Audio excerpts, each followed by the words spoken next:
Hello students, I am Professor Dhananjay and back with a new lecture. In this lecture, we are going to understand the meaning of demand.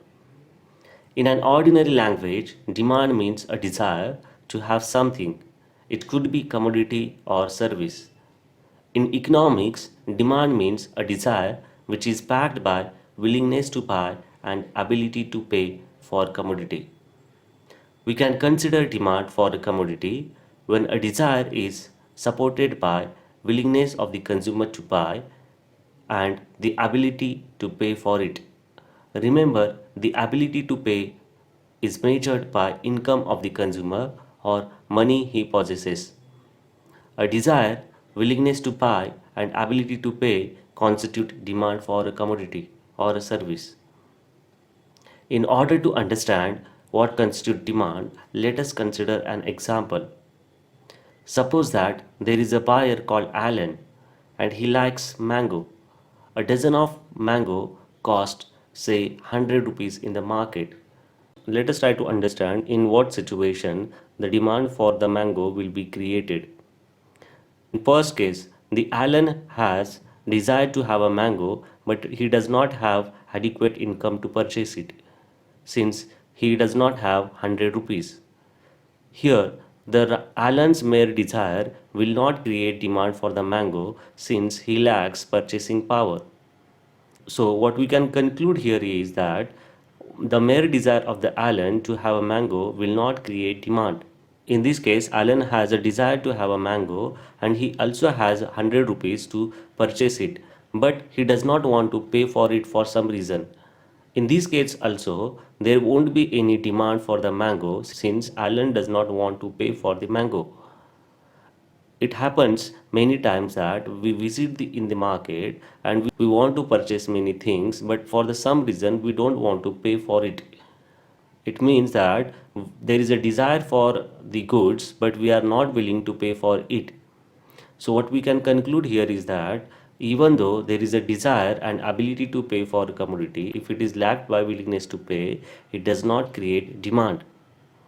Let us consider the third situation. In this situation, the Alan has a desire and he has adequate income or he has adequate money to purchase the mango and he is willing to pay for it also. In this situation, there will be demand for the mango since the Allen desire is backed by the willingness to buy and ability to pay for the mango. So, what we can conclude here is that when the desire is backed by the willingness to pay and ability to pay of the consumer will create demand for the goods or commodity. Note that when a desire of the buyer to purchase certain quantity of commodity is backed by willingness to buy and ability to pay for commodity is called demand. You may also note that such demand is effective demand. In short, the demand for a commodity constitutes three important things. One, a desire to have a commodity or services.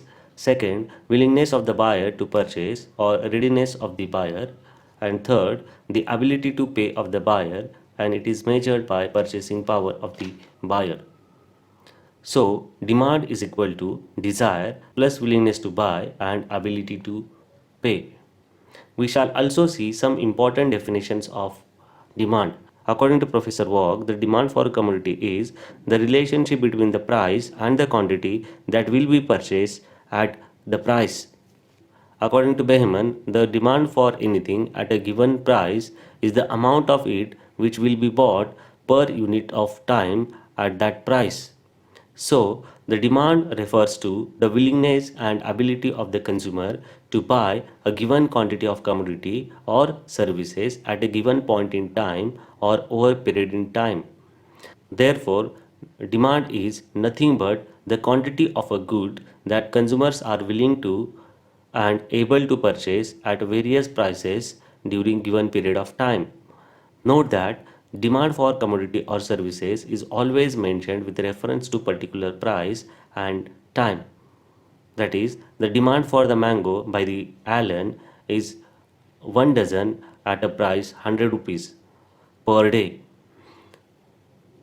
what we can understood in this video is a demand means a desire which is backed by willingness to buy and ability to pay for commodity. Second, the demand is the quantity of goods that consumers are willing and able to purchase at various prices during given period of time.